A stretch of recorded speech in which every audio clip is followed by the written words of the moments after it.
So let's check out, first of all, Dragonflight's first secret. WoW's most mysterious race is coming back. Let's see what this is all about, from our good old man, Bellular. Koresh was once a world of arcane mastery. Then, the Void Lord Dementius came. He opened countless portals to the Void and twisting nether, flooding the whole world with destructive energy.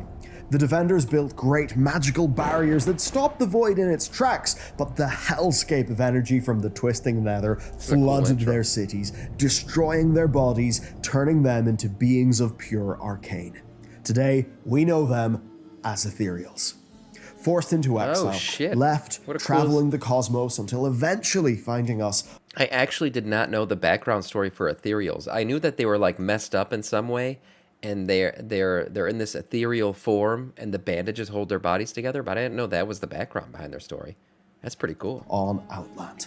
Then, they became an essential part of our society. That's right, the transmoggers. But we never really questioned it. They were just always there. I knew it, the always mummies. Watching, providing some essential services like void storage, yet we know so little about them. Like how a faction called the Ethereum, once hunters of the Void Lord Dementius, may now actually serve the Void. Or the Band of Ethereals, who have totally infiltrated our society, watching our every Ever move. Since the addition of the Void Elves, the Ethereals have taken they've had a bunch of lore added to them. By the way, I always thought as a model in game, Ethereals had the coolest stance. Like the way they just stand, badass. Your every move, even slipping little things into your adventure guide. Yet, we have no idea why. Let's get to grips then with our ethereal future and today's sponsor. Squarespace.com/Bellular Gaming, a place to rapidly establish yourself on the web. Build your site for free today at that link, and then with code Bellular Gaming, send it live for 10% off your first purchase. Squarespace are built to help everyone, musicians, designers, artists, restaurants, consultants, whatever. It's all there to help you succeed online. That's right. They ran 2 of our websites, most recently the one for our game studio. Their easy-to-use site builder and award-winning templates make it super easy to do, regardless of your skill level, offering everything that you could possibly need. Yeah, make your website, guys. It's an all-in-one platform, so there's no faffing around with plugins or no other fapping around. Is that things. what you just said? But of course, there is code injection. There is custom CSS, so you can go advanced as you want, or just stick with their fantastic pre-made templates where you can very easily and quickly change your content, add or remove content blocks with their easy-to-use editor. Nice. So whether you're a small business, you're an artist who just wants a great portfolio to secure your next job, or you just want a nice personal site, they've got you covered. Perfect. So put your best foot forward by Use building Bellular's yourself code. a site for free today at squarespace.com/Bellular Gaming and send it live with that code for a 10% discount. A big thanks to them for supporting the channel, supporting our game development, supporting our team. And with that said, let's go. Let's go. Let's go. More ethereal stuff. I like this shit. Steve straight up said it. Blizzard love ethereals. I do. And yeah, I of course, all that fun systemic stuff like transmog, but also because they're an unpredictable force, chaotic in their own way, primed to show a whole new perspective. And Blizzard have certainly dropped hints. I mean, why was a coin slipped into your adventure guide at the start of this expansion? Take Thermitage Rasheen, the guy who we used to give a lot of items to in order to get powerful gear. Why was he doing that? And why did an NPC later tell us that he really isn't a particularly trustworthy guy? See, it's weird. For a species, many of whom were once bent on a singular mission of revenge against the Void, as we saw on TBC, much of the new perspective on them is actually in and around serving Void, or at least falling to it. For a long time, we actually knew what the Void corrupts, right? The Void corrupts. If there's one thing that is true, we know that. And no one is too powerful to be corrupted. At least we haven't seen anyone too powerful to be corrupted yet. So, hey, we may be seeing the slow but sure corruption of them. Ethereals wanted, right? It was revenge and Dementius, and making as much coin as they possibly could. They do love their money. They wanted to have their fingers in the cookie jar. But now there are 2 major factions. There are the Void ones and the Arcane ones, each with vastly different aims for the cookie jar. Arcane Ethereals are split between the Protectorate, the faction who uphold that hunt for Dimensius, then the Consortium, who are your standard trade princes, traders, thieves, that kind, and the Ethereum. The money grubbers. Now that last group, the Ethereum, were once the wizard kings of Karesh, and they led the hunt for vengeance, but slowly came round to desiring the void, to summoning in its power, to eventually These are the guys somewhat that you becoming see. it. If you've ever made a void elf, you get a lot of story about these guys during your opening quest line. It seems like a dangerous game to be playing, all things considered. But when we last saw them in Legion, they were using the Surge Needles in Caldara to drain the nether of void energies and become unstoppable. But meanwhile, far across the cosmos in the world of Argus, the Ethereum Lord Saprish was raiding the seat of the Triumvirate. But he was also a member of the Shadow Guard. They are ethereals who have completely given themselves to the void, no longer hunting for Dimensius, maybe even serving those like him. Yet he's apparently a lord of the Ethereum? Does that point to Void's rising influence in the once ruling class of Karesh? I think it does. But the Ethereum are already a clear-cut enemy, a group we've been fighting for years and years. Where this all-new ethereal perspective comes in is from a mysterious group. A group who have been following us around since Legion, and who somehow slipped something into your journal just a few months ago. Right. Yes. The Void Elves kept their sanity in the Void through the guidance of an enigmatic Void ethereal known as Locust Walker.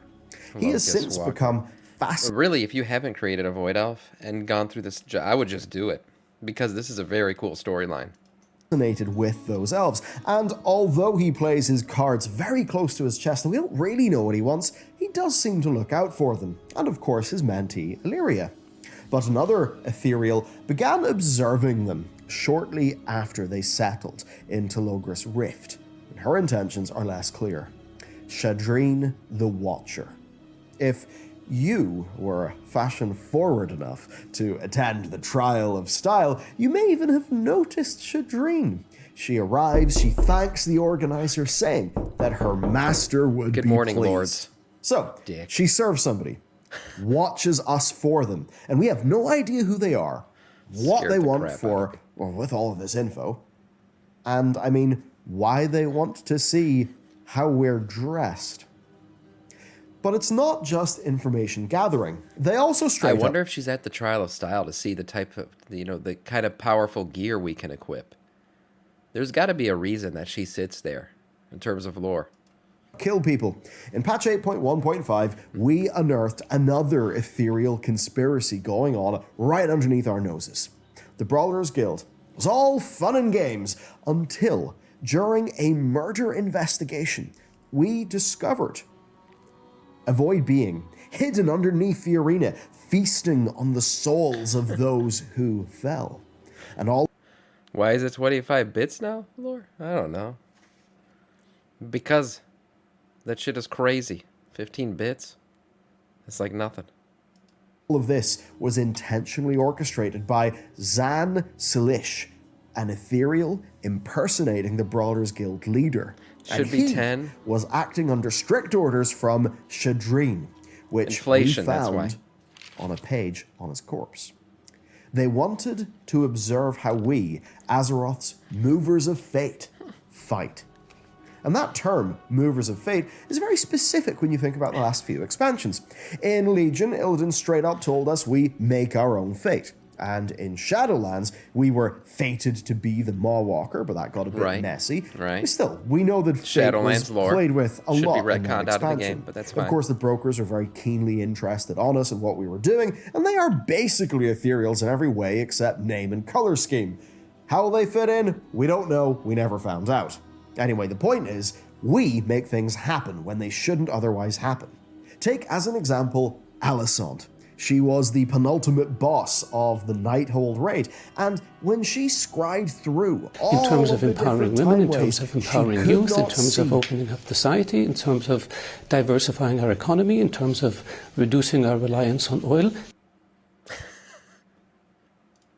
A timeline yep, in economics, which that's why it's she 25 was defeated by us. That is why she felt like victory was assured. How are we able to evade her sight? There are actually a few other examples of this happening, but I think Ellison is the most obvious. By the way, Lords, if you could hold off on playing bit sounds during the video, that'd be good. I mean, you could do what you want, but you know, I like to post these things. This one, people who can scry through time and see what will likely happen always seem to miss us. I mean, we faced down Sargeras' Legion. We faced the Jailer's infinite armies of Mossworm. All of that. We are the movers and shakers. And then we get to the Dragon Isles. And it seemed that those shadowy ethereals had lost interest. Until one day, as we venture to the Isles, a copper coin turned up in our adventure guide. Where is this from? The next week, a silver coin.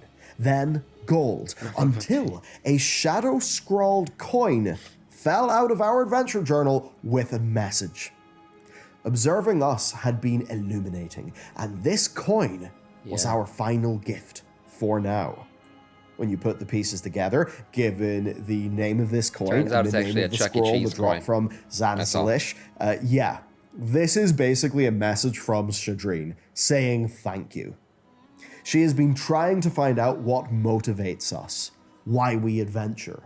She's seen how we dress, observed how we fight, even she's the ultimate peeping Void Elves too. So, what's going on here? What could this mysterious master want with our ability to move fate? I mean, that is something that the Void has very long recognized in us through the gift of N'Zoth and basically anything that N'Zoth has said to us. But what do these ethereals see in it? Do they see it as a threat? Do they want to learn how to challenge us at our own game? Do they want to use us? Do they want us to help them someday? We don't know. The key then to this new perspective is how these conspiracies play out. Because when all this Void stuff lands, we're going to find out, and I think it's going to happen soon. I mean, just look at the Dragon Isles. It's all there underneath the surface. Well, yeah, there's Void for sure. There's definitely corruption and shit coming for the Dragon Isles. You know, it's corruption at the end of the day. Just like I was corrupted into raising the bit price of the sounds, you know, of the blurps.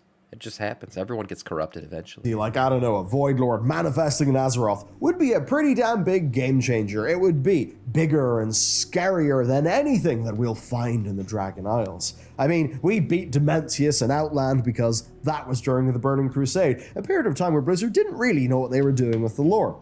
But we're clearly not talking about Dementius, the dungeon boss. That's not how it would be done now, and it's not how it should be done.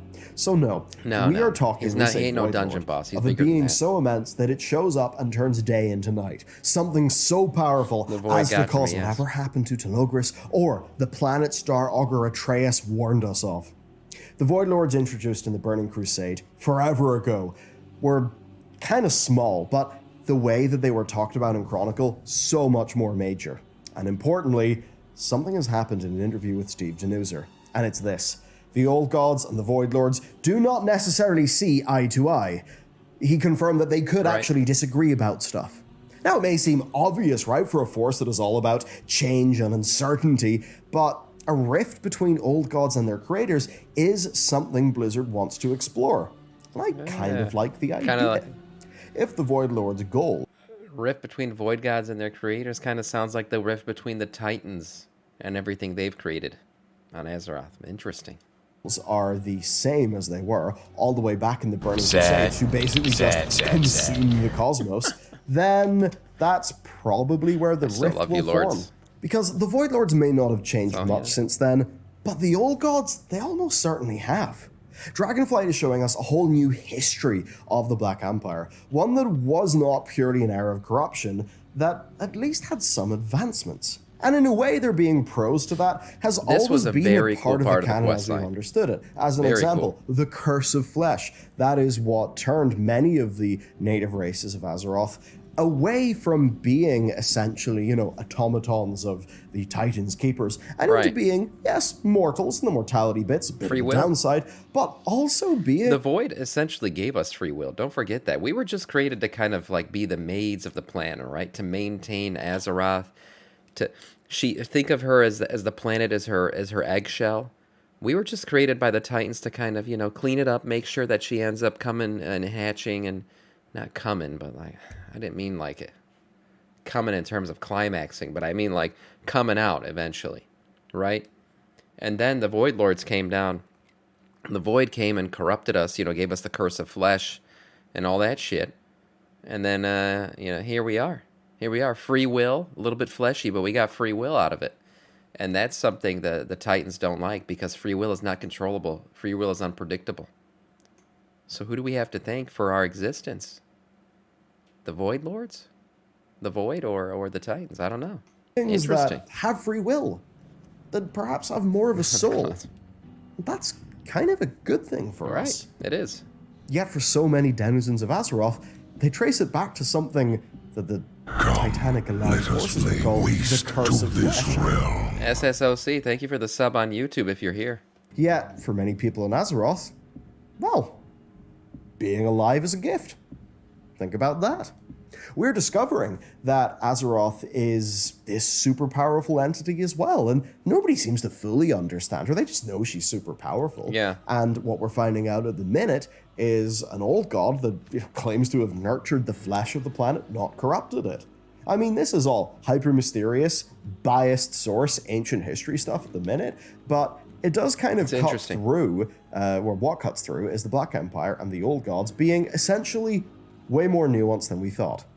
Maybe so much so that they'll break with the Void Lords on some key issues, like, say, whether or not Azeroth is for dinner. So really what I'm illustrating here is that the Void lore that we basically took for granted all the way back in the Burning Crusade of, tentacles mean, it's not fully workable anymore. Void is a truly chaotic force that won't even team up with itself. And this is exactly the energy that the ethereals have been embodying for a long time and that Blizzard loves. True. When the time comes for us to dive into the storyline, we are going to find ethereals on every side. And that's something I'm pretty excited for.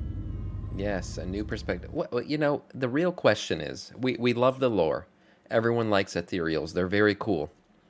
But everyone only really cares about one thing when it comes to ethereals. Will they ever be a playable race? That's the truth. Let's be honest with ourselves. Everybody looks at them and says, I want to be an ethereal one day. Can I be one day?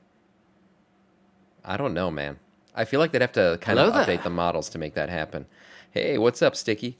I think they'd have to update the model if they ever wanted to make them a playable race. But I don't think it's completely out of the question. A Void expansion, adding ethereals as a playable race, I could totally see that happening. The Void is coming. But it's not just the ethereals who are going to bring. I think they'd be at both factions, obviously. Void itself is pick your faction style into not being just a pure black and white simple evil race. But there are still deeply powerful Void forces out there that are gathering strength. I don't know if they get a class like the Evokers did. I don't know. Who likely is a master of both Void and Arcane. I feel like ethereals can. We've seen them in game. It looks like they can be any type of class. So I don't think they'd have their own specific class like Evokers did. It'll be interesting, especially as there are whispers of prophecies of the Void that are starting to solidify. There are some prophecies of Ashara's return in 10.0.7. There's a lot of things pointing towards Void finally being ready to make a move.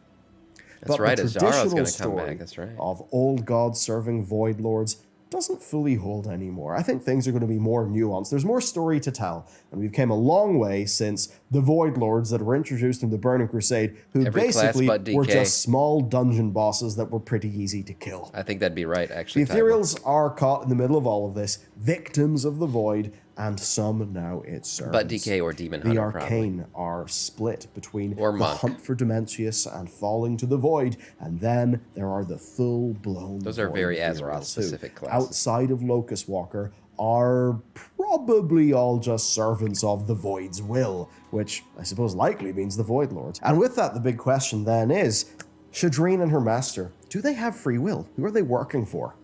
If they're happy to summon void entities under the Brawlers Guild to feast on souls, then well, we've got to be big time suspicious. So, the next time Shadreen appears with a gift, perhaps slipped into your adventure journal, maybe question it. Maybe wonder if there's going to be more trouble down the line. Maybe. Because when all those void conspiracies finally land, we may find the new perspective that Blizzard want to show with the ethereals is not so friendly. Now, next time, I'm going to dive into the whole Ashara prophecy, because we can be sure that she will play think about a major role in think about this room. Think about this real quick. Every expansion we ever go to, there's always that new city with the new races and, you know, all the new stuff to explore, the new hub city. Who is there besides all of the playable races? Who is always there? No matter where we go, in Azeroth, outside of Azeroth, wherever, the ethereals show up too. In this room, in the transmog room. Now, we see it as just like, oh, Blizzard gave us transmog. That's great. We can transmog in the new hub city. But really what it is the ethereals are following us everywhere we go. Every single place we go, the ethereals show up. It's very interesting. And I think there's more than just, oh, it's convenient transmog locations. I think it's because they're watching us. They have a lot to do with what's going on. Hey, we need our void storage. That's right. But I think it goes deeper than that. Much deeper than just the tip. The ethereals is not so friendly. Now, next time, I'm going to dive into the whole Ashara prophecy, because we can be sure that she will play a major role in what is to come. And to give you a final little gift, I just want to remind you of something. In Tazavesh, we see all of these brokers who obviously look super similar to ethereals, and that's a connection that I think we all know is going to be explained at some point in time. Trade Prince Gallywix is in there, trying to make some sort of deal. So whenever it all goes down, I will address maybe we could be getting arcane ethereals, void ethereals, brokers, something to do with Gallywix trying to profit off this. Good morning, Ryuno. We can have Ashara in some sort of way. We can have all the regular old god sort of affair. I mean, there is so much, and that's not even to speak of the Prophet Medivh, who we last saw flying into a rift, into the Twisting Nether. Yeah, true. When Karazhan was done. The Legion wasn't important enough. He had to go somewhere else, and he left the Legion problem to Khadgar. Awesome. The question is, what was Medivh doing? And I have a feeling... probably jerking off. ...that it's basically connected to everything we've touched on today. That's it for the video. Of course, thanks to our sponsor for supporting the show. Thank you to you for watching, and I'll see you next time. Very cool video. Very cool video. I love the ethereals. I always thought they were a very cool race. So it's nice to see some lore shit about them.